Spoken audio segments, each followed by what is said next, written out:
because YouTube fucked up my shit. So like, we got to do a part two. So 23-minute, 35-second video. Let's get this shit popping so we can get up out of here. Facebook, Instagram, Threads, X, TikTok, are these really the future of the internet? Platforms that have been designed to keep you hooked on constant stimulation, to segregate you into whichever echo chamber the algorithm decided your demographic was most likely to keep watching, aiming to keep your attention within the confines of their platforms for as long as possible so that they can serve you as many ads as possible. Have you ever caught yourself scrolling and realized you're not even enjoying your time? The reels you're watching aren't even interesting, and yet you can't seem to stop. When we scroll endlessly, are we really exploring the World Wide Web, or are we being herded like cattle into digital cages? I grew up in the 90s and early 2000s, and I can tell you that the internet used to be a place of self-expression and exploration, with fewer borders, fewer walled gardens. It was slower paced, it was personal, it was creative, and it was social, even without social media. We didn't have to deal with these giant conglomerate platforms that we had to sign up for just to stay connected with our friends. Instead, people just made their own websites and they linked to one another. The social internet felt more intentional, and people, not platforms, owned the internet. Those were the days. Can't imagine what it's like to grow up on shorts and TikTok. It's cooking my brains, right? Yesterday, I came to the realization my students can't read. That is the tragic truth. 40% of American fourth graders are below a minimum basic level of reading comprehension. Test scores have been plummeting for years, and kids literally can't sit still in class or understand basic instructions. In a comment on the teacher subreddit, a user describes their middle school students in a truly dystopian way. Literally all my middle schoolers want to talk about are TikTok trends and memes. That's it. My school prohibits phones from the first homeroom bell to the dismissal bell. As soon as the bell rings at the end of the day, they're pulling their phones out of their bags and scrolling TikTok as they walk out of the door. They literally don't know how to function without it. It's scary. Other teachers chimed in with their own similar experiences. We took the kids to Knott's Berry Farm and they were just on their phones the entire time. A lot of them didn't ride any rides. I had multiple kids tell me their favorite part was the 5-hour bus ride there because they got to be on their phones the whole time. Insane. Children are put on a tablet, they're put on a TV screen, they have phones at the right age of 6 and 7. They don't read anything, they don't watch regular TV, they don't see commercials. They are glued to a screen 24/7 with instant gratification. They don't know how to be bored, they don't know how to use their imagination. Social media has poisoned kids' brains so badly to the point that actual roller coasters are less interesting than the dopamine dispensers in their pockets. That's fucking terrifying. Yeah, but it's by design. Yep, it's by design. Fucking terrifying. Yeah, but it's by design. By design. Students are not reading anymore. They're not reading on their own. They're not reading for class assignments. I stopped giving independent reading because students were just not doing it and were happy to take the 0 or the F or the D in order to not read the book. So they were actively trying not to read anything. They don't care that their grades are low. They don't care that they're not reading. And when I had honest conversations with some of my students, I got the constant refrain that nothing is going to work for them anyway. They're never going to be able to get ahead. They're never going to be able to own a home. They're never going to be able to raise a family like their parents and grandparents did. So why even try? While this process began years before they entered the scene, the tech moguls have been complicit in its completion. Now the middle class is evaporating and the working class don't work anymore. Now regular people are only relevant as consumers, and to consume, you don't need any level of education at all. In fact, it actually gets in the way of it. The corporations which used to want workers have moved overseas to exploit cheaper labor. So at home in the US, they've been replaced by ones who specialize in extracting wealth. They're gambling companies, price gouging grocery stores, and social media companies as the newest, most lucrative operations of all. It's really sad that the next generation feels hopeless. Yeah. The next generation feels hopeless. Tell you, bruh.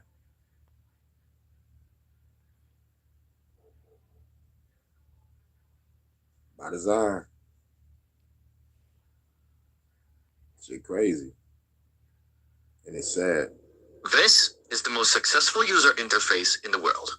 Every single day we collectively watch not 1 or 10, but 616,572 years worth of content through this interface.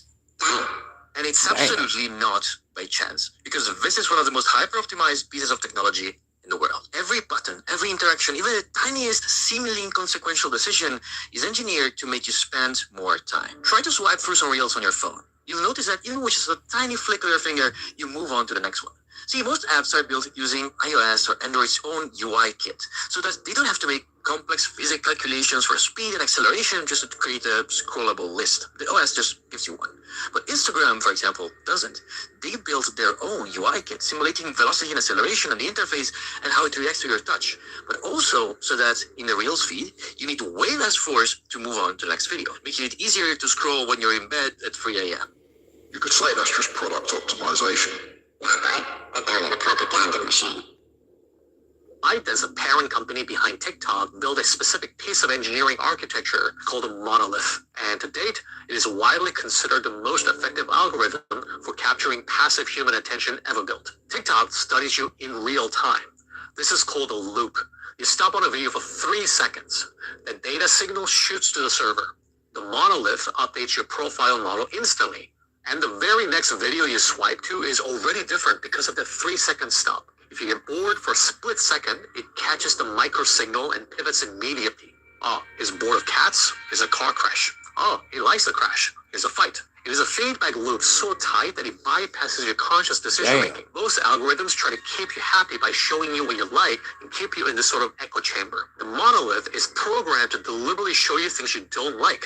If you're liberal, it'll occasionally slip in a conservative video. If you like sports, it'll sneak in a cooking video. Why? It is stress testing you. It's checking, has his personality or mood changed today? It forces you out of your bubble, finding new buttons to press to keep you addicted for another hour. And this is how ByteDance was able to create a weapon so powerful that the US government decided it was a national security threat. It's pretty fucked up. Trust me, Glenn. It's a psyop. I'm sure you've scrolled through social media before. Like you see 4 or 5 posts that are just engineered to piss you off. Oh yeah. Engineered. Yep. And then every once in a while, you'll see a little, one of those like videos where like, oh, we had this baby eagle land on our front porch. And it shows the eagle, and then it shows him bottle feeding it, and then it shows him a little bigger, and he's grown up, and he's friends with them now. And like, you get this little emotional kick. And immediately when you scroll after one of those, you'll see an ad. No shit. Yeah. Why? There's a hypnosis phrase for this. And in hypnosis, they call this fractionation. If I can get your emotion to go up and then back down again, every time I take you back up just a little bit, just a tiny bit above water, the next time I pull you down, you'll go deeper. So like in hypnosis, I might put you under hypnosis and then just wake you up from the neck up, or maybe have you open your eyes just a little bit. So I'll pull you out of trance a little bit and then send you back down, and pull you out and then send you back down. So it's proven that we'll go deeper and deeper. And the same effect happens with social media. And you'll see those spikes. And I think anybody that has social media can start to become aware of this stuff. Like, it's pissing me off. And then that weird video that like we're watching social media alone on the couch at night sometime, and like then we randomly cry for some little rescued animal video or something. And then we get an ad right afterwards. Interesting. That is fucked. I'm pretty sure it's just bad talking to the extreme. Not right. It's social engineering. Yo, what's good? Twitter's dangerous. Recently, I've noticed a lot more really violent. Oh, the gore videos. You can go and there's not even any warning or anything. It's very unnatural and unhuman to just be going about your day and then, oh, there's someone dying. Like, there's someone being to death. And that's sandwiched in between a cat video and somebody complaining about Trump or something. I do think Yeah, and they get rid of my truth videos, or they fuck with my channel when I'm trying to speak truth. That's the bullshit. I'm talking about bitches is soliciting sex, showing ass and titties, giving head, back shots, bitches riding dick, all that shit. And motherfuckers getting murdered. But I can't post no truth. Damn, somebody was just in here. As soon as I start talking, they leave. Okay. Fuck you too.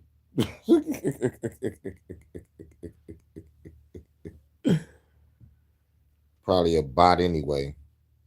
Probably a bot or a fucking troll. You already know what it is. Probably a bot or a fucking troll. there's merit in being aware of like the evils that exist, but as far as like seeing it and being exposed to it on a daily basis, I don't think is necessarily healthy. Yeah, I think there could be a time for something like that. But most of these videos that you see on Twitter or whatever, they're not raising awareness about some evil thing that happened. It's to gawk at. And that's entirely different from, you need to be aware of this evil that exists out there. We should have some sort of warning on videos like that. They want to numb people out, right? The thing that I am most worried about, maybe I've got a lot of worries, but I am very worried about this, that in terms of like how our minds interact with their world around them. I am worried about the extent to which we have these algorithms optimized for making money. Mm-hmm. And just like when you have a food company optimized for making money, you don't end up with the healthiest food. I think when you have an information company optimized for making money, you don't have the healthiest information. Mm-hmm. And that can be in a lot of different ways. But I think the biggest way that seems so like obvious to me is that it encourages a lack of faith and trust in everything. Mm-hmm. Mm-hmm. Mm-hmm. Because a very easy way to get people's attention is to say this thing that you think you should trust is bad, actually. AI is only going to make it worse. They want to force people back onto mainstream media, right? AI is just going to be the end of humanity. I've just seen another video of Donald Trump doing like outtakes from a speech around January the 6th, and it's completely fake and everybody thinks it's real. Content creator friend of mine, Thoughtline News and Politics, has just posted a video about how another content creator has used his likeness to make him into a MAGA character. And then we have the whole Benjamin Netanyahu stuff where he literally did a press conference where multiple media journalists from around the world, from Reuters to Sky News, were all there, and everybody just thought for days it was fake and AI. Now, he did actually go missing for a few days. I checked this, like he wasn't seen for a few days, and then when he started posting multiple videos and other people started posting videos of him, the internet was telling everybody that these were fake and these were AI because people were redoctoring the videos and circulating altered videos to make it look like it was fake and it was AI.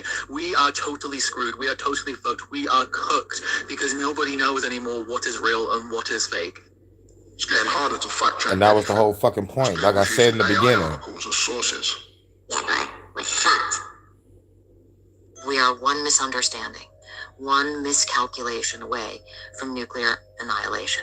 Or even one AI-generated viral video that goes, that the wrong person gets the wrong idea from. Imagine the Cuban Missile Crisis, how close we came.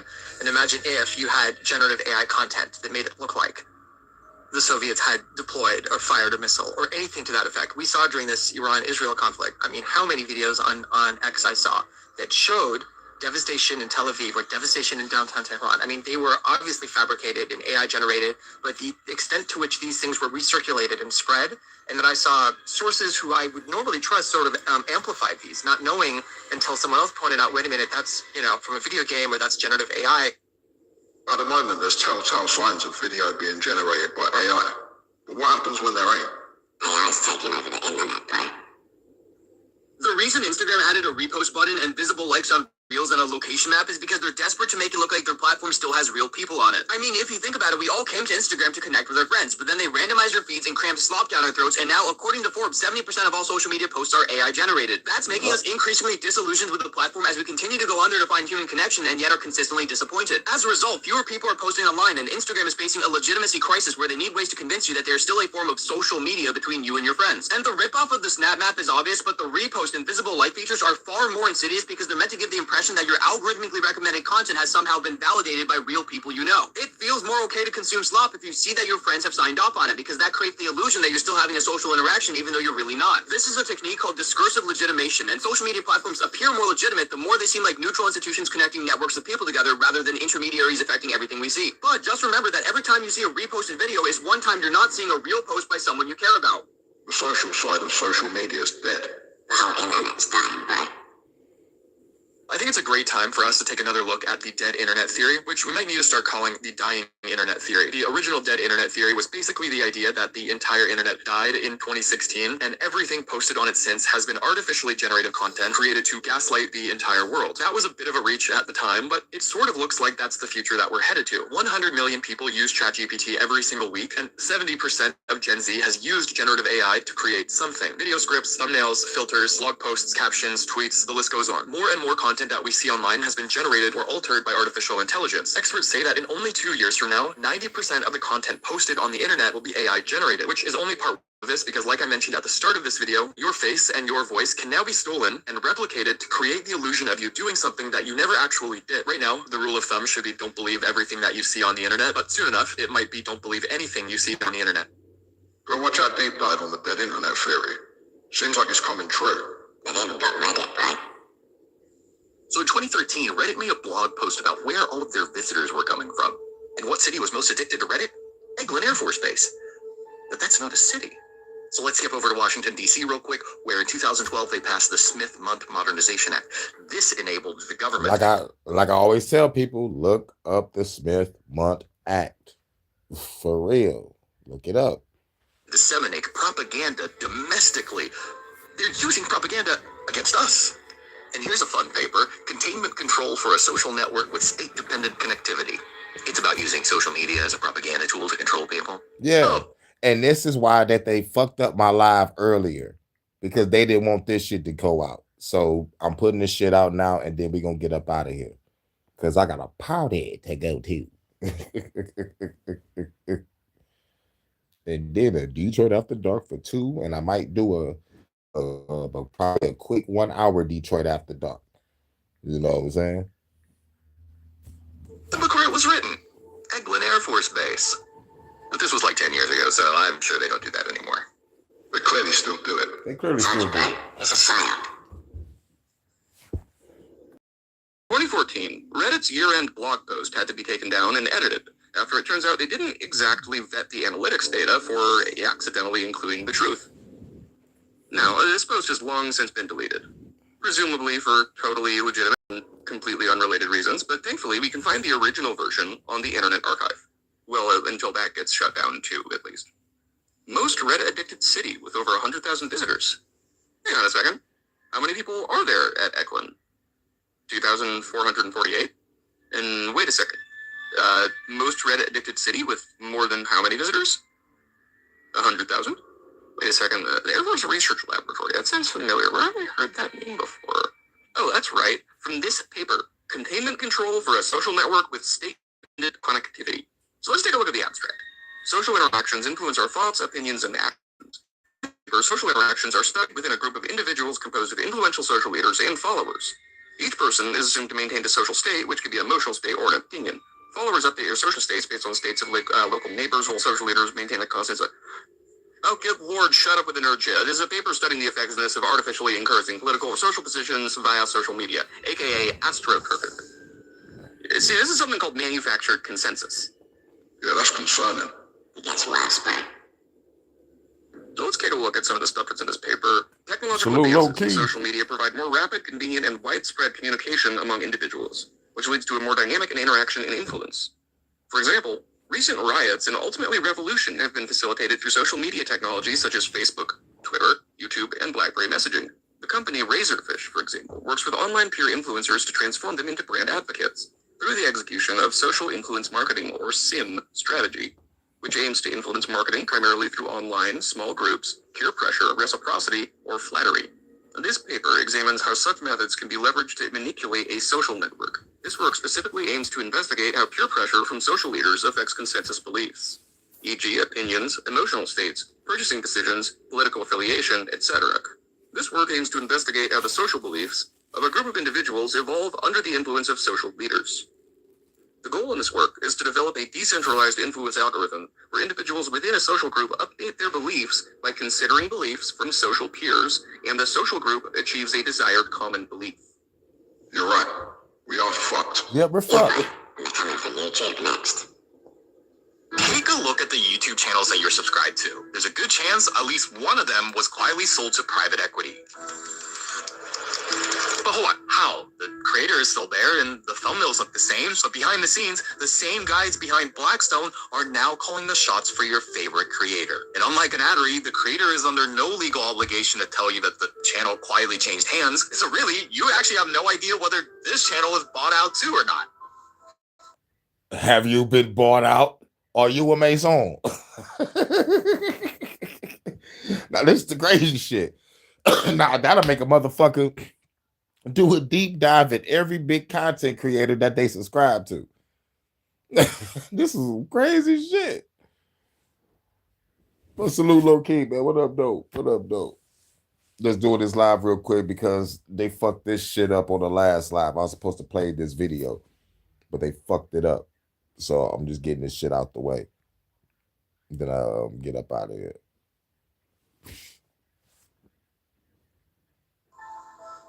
It's not. It turns out it's not slowing down. To quietly spend over $4 billion buying YouTube channels, but what's weird is that it's not even really going that great. Early signs are saying the creators who built the channels walking out, videos starting to slowly suck, and the private equity firm that bought them can't even milk the ad dollars that they were counting on. So then why is private equity continuing to double down? Well, because what they're really paying for is your trust. Trust that doesn't just sell VPNs and mattresses, but trust that can help pick whichever candidate protects private equity's interests. And not only was 2024 proof of this, it's just the beginning. They want to control everything, right? Yeah. You should have to tell people if your channel's been bought out. During the 2024 election, Trump sat down with Joe Rogan, Ada Ross, the Milk Boys, Theo Vaughn, and dozens of creators, most boomers and big heads that traditional media has never heard about. His appearance on Rogan alone pulled nearly 38 million YouTube views within hours, and during his victory speech, Dana White got on stage and thanked content creators by name. Among the listeners who said podcasts influenced their vote, 54% went for Trump. But where I'm going with this is here's where it gets uncomfortable. Private equity acquired channels already are being told to change content to be safer because controversy scares the advertisers and their portfolio managers. So if that's already happening, what's stopping a private equity firm from acquiring political commentary channels and steering their editorial direction towards candidates who would pass laws that benefit the firm's other investments? Because the thing is, there's currently no rules against it. And right now, when an influencer is cheaper acquired than some mainstream news network, plus the audience trusts them more, and like we established, when a creator doesn't have to disclose what private equity firm they're owned by, it really becomes a no-brainer on both sides. But people say we've been bought out. Fuck off. We constantly turn down sponsors, so we sure as shit ain't gonna sell out our channel. That third criteria I'm sure private equity firms consider is how much the channel values money over principles. Because I can tell you from experience, I've gotten offers for this channel that can't fully disclose. But what I can tell you is that when those conversations happen, the first thing that gets discussed is a sort and list of topics that you're not allowed to touch anymore. Exactly. So that's how you know I'm not going to get monetized, which proves my point. The revolution and truth cannot be marketed or pushed out.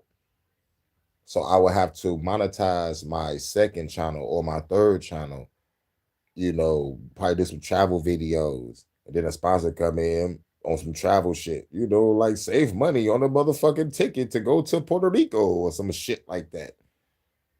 And I'd be like, nah, word from our sponsor. Want to travel to Puerto Rico and chill by the water and all this bullshit, you know what I'm saying? But when it comes to this channel, this revolutionary channel, I'm not selling this channel to nobody. Ain't nobody about to buy me out because they would take the revolution and water it down, or they would tell me not to preach revolution at all. They'll tell me to make those top 15 videos, or they'll tell me to make some Matrix versus reality conspiracy videos or something. They'll tell me to stick to one of the niches that's safe. So like the safest content that I have on here will be the fucking top 15 and the Matrix versus reality, and probably the celebrity reviews because I get more views on that shit. But now I'll get more views on shorts and shit. But anyway, let's get this over with. Really think about where all this is heading. We stopped trusting the banks after 2008. We stopped trusting the government a long time ago, hopefully, and you stopped trusting mainstream media. And now it's pretty undeniable that trust has been transferred to your YouTuber like myself. But at the same time, when 80% say that the biggest trust killer is when influencers reveal themselves as not genuine or transparent, unlike the other institutions we named that lost trust slowly over decades, this relationship is something that can break overnight. And what we're now beginning to see is that it's not just private equity, but the largest companies is making their way into one of the last institutions that people sort of trust. We've had offers on our channel, crazy life-changing amounts of money, but we'll never sell out. Yeah, fuck that, bro. No one can tell us what to think. Integrity is priceless. Not every YouTuber needs to drive a fucking Lambo. If you have kids or for some reason watch this show, which is kind of weird, you know exactly what this is. But also, it's probably more weird that you've never heard of them, considering that they're the second most subscribed YouTube channel on Earth with 120 million subscribers. But in November 2021, Candle Media, run by former Disney executives and backed again by Blackstone, acquired Coco Melon's parent company for $3 billion. And what they built with that money is a system that literally tracks second by second when a toddler stops paying attention to their videos. That's good. And by figuring out the exact moment a 2-year-old looks away, they can engineer every video onwards to make sure that never happens again. So the point is, it's not just channel for adults. Private equity is increasingly reaching the youngest audiences who know nothing other than to press play on their damn iPad. Because as long as those kids keep watching and begging their parents to buy the latest merch or game, that's all the return on investment anyone needs. This shit's destroying kids' minds. Idiocracy's coming, boy. Yep. In Idiocracy, the movie predicts that entertainment would eventually devolve into a mess of flashing colors and slapstick toilet humor. Our My Bulls was the most extreme version of this they could come up with. As we've seen already, it pales in comparison to modern brain rot. Brain rot ditches the complicated world building and context that Our My Bulls establishes in the first second or so. The algorithm would just see this as wasted time. It wouldn't work for the attention spans it's designed to cater to. We're what, 20 years from when YouTube was first released? What's entertainment gonna look like in another decade or so? TikTok's only been around for like 8 years. Well, like any addictive substance, brain rot has varying levels of strength. Adults might watch less offensive, slower-paced, informative shorts with actual artistic value. But the real addicts, who are mostly children, need something a lot stronger. The social media companies, just like the tobacco companies before them, know that targeting new users is really all they need to do. If they can get someone hooked, then they've probably got a lifetime customer. This has been established for years. A whistleblower who was interviewed by the Senate in 2021 said exactly this. Facebook understands that if they want to continue to grow, they have to find new users. They have to make sure that the next generation is just as engaged with Instagram as the current one.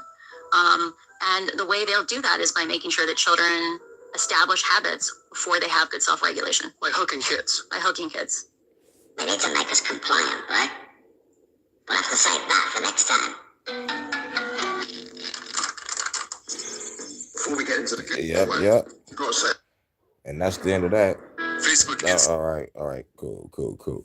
Well, that's part 2, and I'll catch y'all in a minute. Shouts out to the UK correspondent Vanta. You know what I'm saying?